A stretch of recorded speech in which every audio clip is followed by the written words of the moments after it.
Et au milieu de tout ça, liberté d'expression, débat démocratique. Bonjour à tous. Je dois admettre qu'en tant que président d'Aulnay Environnement, je n'ai pas tellement à me plaindre de ne pas avoir l'oreille du maire, de ne pas le rencontrer. Jusqu'ici, il a toujours cherché, il a dit il faut qu'on se voit tous les 6 mois. Et effectivement, on est informé d'un certain nombre de choses, surtout quand ça n'est pas la responsabilité de la commune. Par exemple, ils sont très friands de nous apprendre toutes les perturbations que le métro va apporter. Voilà. Bon. Mais ça n'est que de la communication. Nous apprenons des choses, mais nous ne sommes pas entendus. Nous sommes vaguement écoutés, mais pas entendus. Et ce qui nous choque vraiment profondément, c'est d'abord le sort d'autres associations. Des associations qui, comme nous, s'intéressent à l'espace, ont besoin d'un espace pour exercer leur activité. Je pense au Club Canin, qui a été traité d'une façon indigne. Ça se passe comme ça. La mairie a envoyé un projet au Club Canin pour leur dire on a besoin de votre terrain. Le Club Canin, et on vous propose autre chose près du parc Ballanger.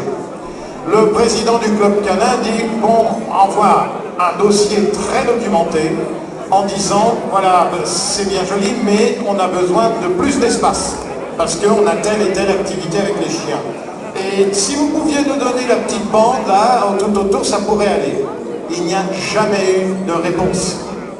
Et ensuite, ça a été la brutalité. C'est-à-dire qu'ils ont été sommés de déguerpir. Et vous voyez que sur ce terrain, pour l'instant, il n'y a rien. Ils auraient pu durer un peu plus longtemps.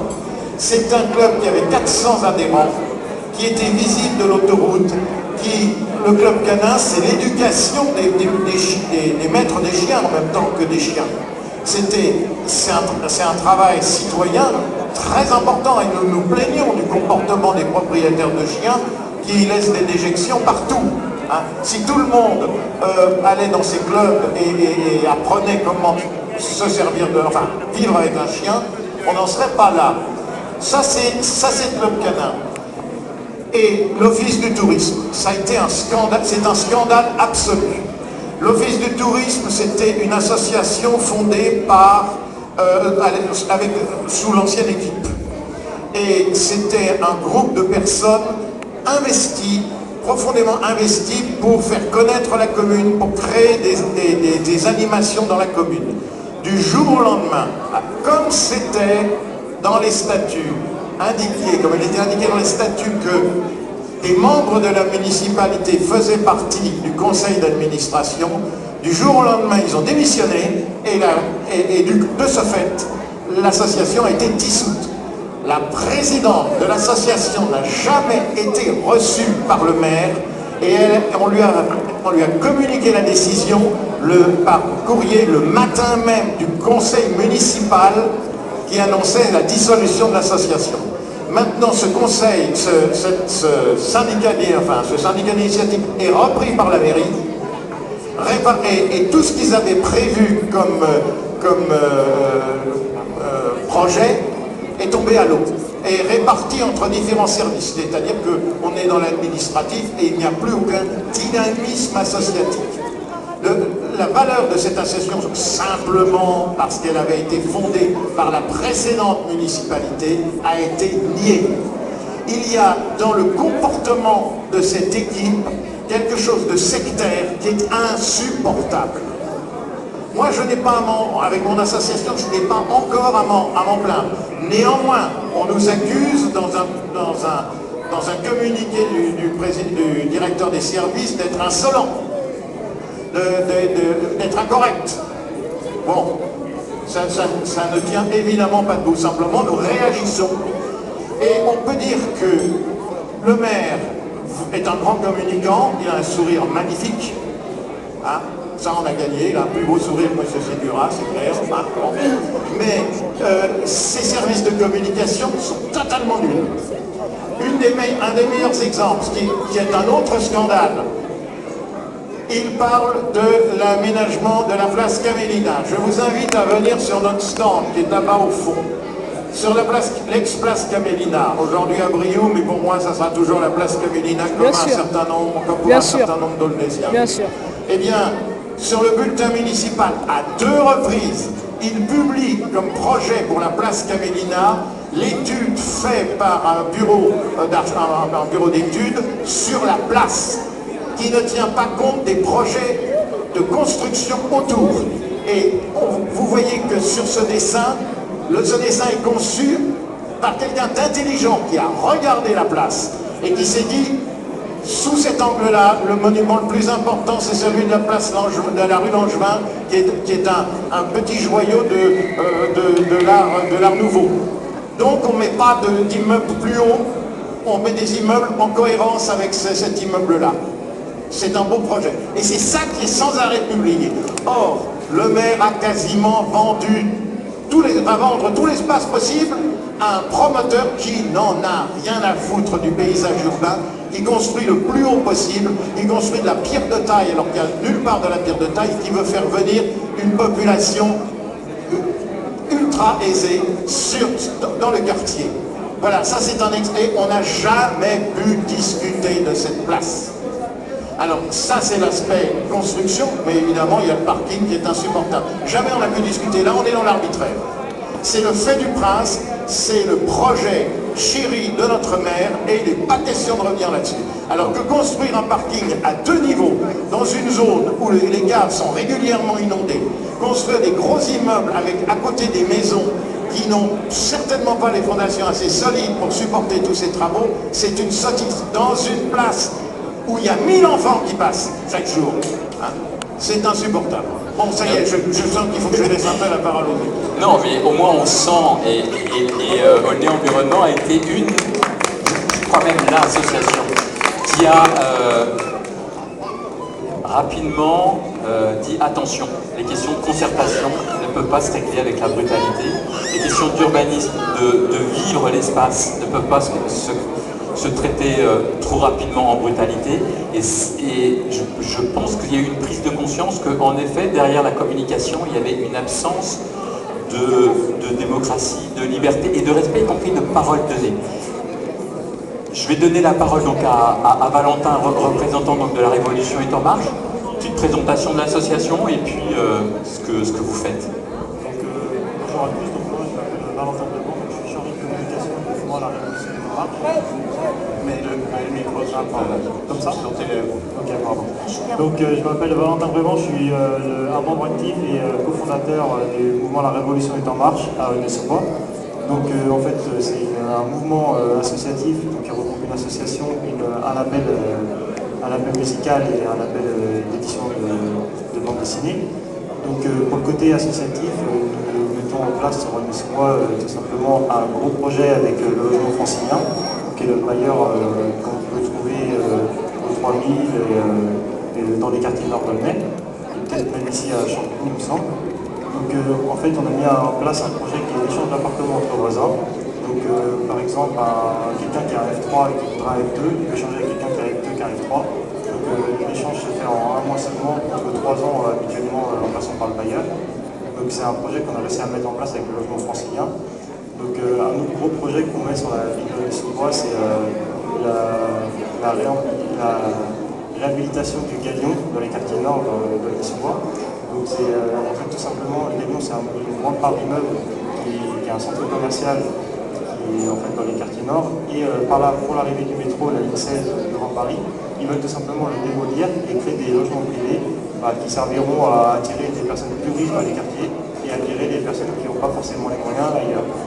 Voilà, et pareil autour de ça, il y a une grosse injustice qui se passe, c'est que les anciens propriétaires de magasins sont victimes d'Intermarché en discrimination raciale, puisque tout simplement les commerçants qui vendent des espèces de fauteuils marocains ou des foulards ou autres ne peuvent pas s'installer dans la nouvelle boutique, car la nouvelle boutique appartient à Intermarché et qu'ils ont dit que leur emmagasinage ne correspondait pas à la nouvelle boutique. Ils ont fait le test en vendant des chaussures, le magasin de chaussures est très bien passé.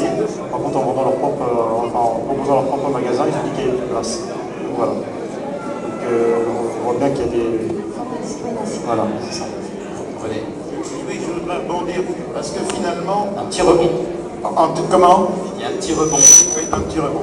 Oui, c'est la même politique qui est en œuvre. Il y a clairement une politique quasiment de ségrégation sociale. Quand j'ai dit au maire, ce que vous construisez, ce que vous laissez construire sur la place Camélina, c'est pas pour nos enfants. Alors là, il me dit, ils n'ont qu'à aller sur les nouveaux immeubles de la rue Jules Princet. Le Sud, son idée, c'est dans le Sud, plus de riches. Au milieu, les moyens, et de moins en moins de pauvres au Nord. Vous avez entendu ces prises de parole publiques au niveau national. Il voudrait que les autres communes prennent un peu de population dite défavorisée.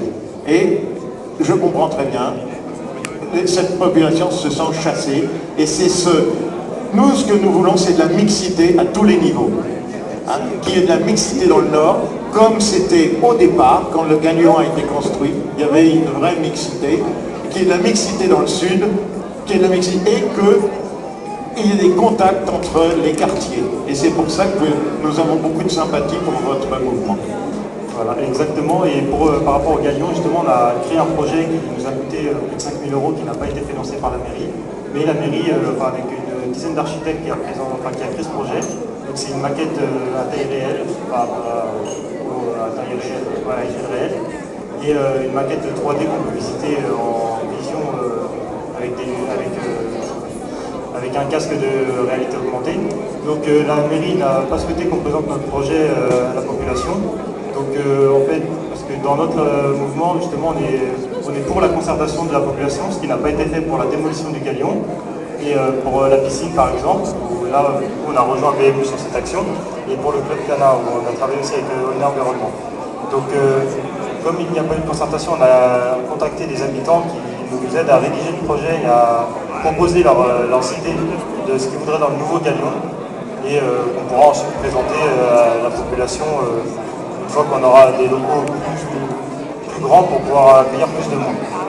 Moi, je pense qu'il faudrait bannir de notre vocabulaire le mot concertation, parce que c'est un attrape-couillon. Il y a plusieurs sens au mot concertation. Si on regarde les textes, c'est simplement informer les habitants. Ce qu'il faudrait promouvoir, c'est le dialogue, c'est-à-dire là où on s'écoute et où on cherche à dégager quelque chose, une synthèse. Voilà, c'est le dialogue dont il faut parler. Au-delà de ça, d'accepter les contre-projets. En fait, sur le Gagnon, effectivement, pour Europa City, un contre-projet existe également, qui d'ailleurs a recueilli un prix qui s'appelle le projet Karma, et qui propose donc une alternative. Donc, ce qui est intéressant aussi dans l'action des associations, c'est le fait qu'elles ne soient pas seulement en opposition, mais qu'elles proposent effectivement des projets qui souvent sont beaucoup plus proches des besoins des habitants au quotidien, de proximité et sur du développement durable, donc plus écologique et dans une pensée moins libérale en tout cas. Et donc, pour la place Camélina, vous voyez, tout de suite après, sur la place Camélina, au lieu de faire un parking souterrain, on peut parfaitement construire un parking en silo sur l'emplacement de l'ancienne perception. Alors, c'est tourné en ridicule immédiatement par la municipalité, ça ne va pas être beau, mais on peut très bien faire une façade végétalisée. On n'a pas besoin de plus de places de parking qu'il n'y en a actuellement sur la place. Et on pourrait les mettre probablement sur cet emplacement. Oui, je suis d'accord. Mais c'est tourné en ridicule par la municipalité. Valentin, un petit mot peut-être de conclusion.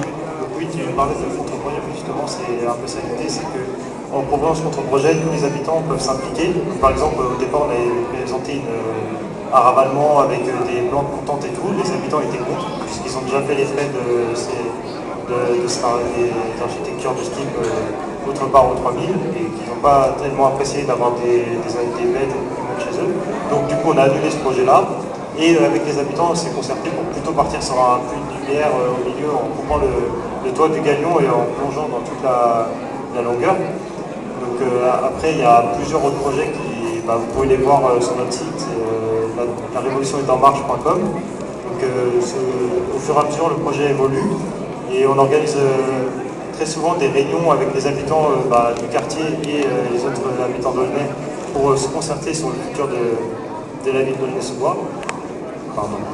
Donc on avait aussi fait un contre-projet avec VME par rapport à la piscine d'Aulnay-sous-Bois, en proposant d'ouvrir les bassins extérieurs pendant les périodes d'été. Donc en faisant un périmètre de protection en cas d'effondrement de la structure, parce que c'est le risque que la municipalité présentait pour pouvoir fermer les locaux. Donc, ce qu'on voit à travers ce qu'on est en train de se dire, c'est qu'en effet, on a 3 associations aulnaysiennes qui travaillent ensemble sur un certain nombre de sujets, avec leurs spécificités, avec leur manière à elles de prendre position. Il faut qu'on s'arrête parce qu'on va passer du café des amis, mais je te laisserai un mot bien sûr, je ne vais pas te censurer. Un petit mot de René, ensuite on fera une transition vers le moment d'après. Alors d'abord je veux féliciter VME parce que c'est une jolie fête. Hein, la salle est bien arrangée, c'est sympathique. Mais je vous invite quand même à regarder dans quel lieu nous sommes. Nous sommes une ville de 85 000 habitants. Plus grande que Colmar, plus grande qu'Ajaccio, plus grande que plein de villes, et plein de nos voisines. Et qu'est-ce que nous avons comme salle pour nous réunir? Une ancienne usine, certes bâtiment intéressant, mais donc vous voyez bien qu'elle a une acoustique épouvantable. C'est pas un lieu de réunion. Quand on se réunit, c'est dans la salle du Mont. Hein? Regardez cette salle, réfléchissez, mais c'est digne d'un village. La bibliothèque centrale, c'est digne d'un bourg. Nous avons des équipements qui ne sont pas à la hauteur de notre ville. 3e ville du département. Les 2 autres, c'est Saint-Denis et Montreuil. À Saint-Denis et Montreuil, il se passe plein de choses. Il y a des festivals à dimension presque internationale, nationale en tout cas. Et nous, on ne parle de nous que quand il y a des faits divers. Il est temps que nous cessions d'accepter cette médiocrité. Merci René, merci beaucoup, merci Valentin. Nous étions donc en... Nous avons reçu un VME et disait mon collègue exactement, on parle de nous que dans les faits divers, car on a organisé un événement au Galion qui a réuni plus de 4000 personnes, on a organisé un concert sous le Galion. On a eu un seul article dans le Parisien, par contre quand il y a eu l'agression de 2 policiers à Aulnay, là on a eu des articles dans tous les journaux de France. Il y a une créativité et un appétit des habitants de cette ville à prendre en charge leur avenir. Ici on était donc au Café des Amis. On va maintenant passer à l'étape d'après. Je vois que Lady Salbert est déjà assise. Je vais vous inviter à tourner votre regard vers la librairie Jacques-Étienne et Lady Salbert. Si d'autres personnes souhaitent s'asseoir, il est possible de rajouter des chaises. Hein, voilà. N'hésitez pas à solliciter Pierre qui était avec moi. Il se trouve que dans le roman que va vous présenter Lady Salbert, on n'est pas au Café des Amis, on est au Café des Sports, mais elle vous en dira plus. Avant que l'échange avec Lady Salbert commence, je voudrais remercier deux personnes. La première, c'est Jacques-Étienne le libraire, et puis c'est les organisateurs du festival Hors Limite. Hors Limite, c'est un festival qui se tient sur toute la Seine-Saint-Denis et qui essaye de faire en sorte que la littérature, que vienne dans les bibliothèques, vienne dans les librairies. Ce rendez-vous avec Lady Salbert était prévu à la librairie Folie d'encre et Hors Limite a accepté que ça se passe ici. On les remercie vraiment infiniment parce que c'est un grand honneur pour nous de recevoir aujourd'hui Lady Salbert, d'abord parce que son roman est magnifique, très dur, je vous avoue très dur par certains aspects, mais aussi lumineux, je trouve. Je vais demander donc à Jacques-Étienne de rejoindre Lady Salbert pour cet échange plutôt.